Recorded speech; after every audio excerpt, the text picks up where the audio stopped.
It was a typical boring day in calculus, only it was Friday, 7th period, meaning the week was almost over and spring break would finally be upon us, so everybody was getting antsy in their seats, I could tell.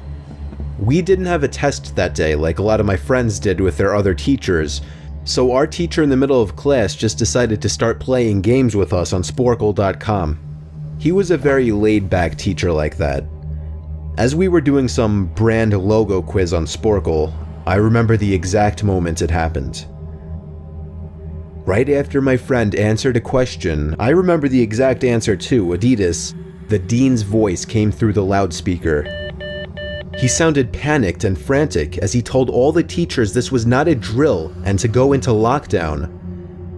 I actually got the chills and I got goosebumps on my arms as our usually laid-back teacher too seemed panicked as he ran to turn off the lights and ushered us to the back corner of the room.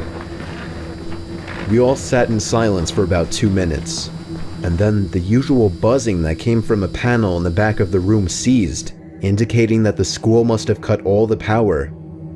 We all looked at each other, realizing this must be serious. A few more minutes of waiting later, we heard a man screaming at the top of his lungs coming down the hallway. 2 girls in the class actually started crying, which made all of us even more scared. As the screaming got closer to the classroom, the lunatic-sounding man started banging on the lockers while screaming, "I'll kill all of you." It was at that moment that I started to fear for my life. My teacher shushed us as we all looked at each other to see our peers' reactions. The banging then moved from the lockers to our classroom door, and that's when one of the crying girls screamed no. The banging on the door only grew worse as the man started screaming, "Open up." 2 of the girls in the class were crying out loud now. It felt like an eternity that man was pounding at the door, but eventually he finally continued down the hallway, screaming like a mentally insane person until we could not hear him anymore. I'd say 10 minutes later, though it felt like half an hour given the situation, the dean came back on the loudspeaker explaining the situation, which was surprising for him to do. He explained that some apparently mentally unstable person entered the building and assaulted the woman sitting at the front desk, causing her to flee the building screaming, and staff wasn't sure if the man was armed or not.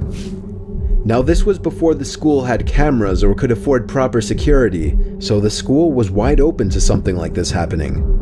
The staff had done a sweep of all the hallways and classrooms and couldn't find him, so the dean instructed the teachers to resume teaching but to keep all the doors locked and to not let any students leave for any reasons. The most disturbing part, however, is that one of the janitors working the night shift found the man sleeping in one of the storage closets near the back end of the school, and according to rumors that were spread by my peers, sticking out of his pocket was a .44 Magnum. The janitor must have done something stupid to wake him up, for example, leaving the closet door open, because by the time a police officer could arrive on the scene, the man was gone. My entire class, as far as I know, to this day, has no idea if this man was ever found, but I like to think that right now, he's being given the proper help that he needs.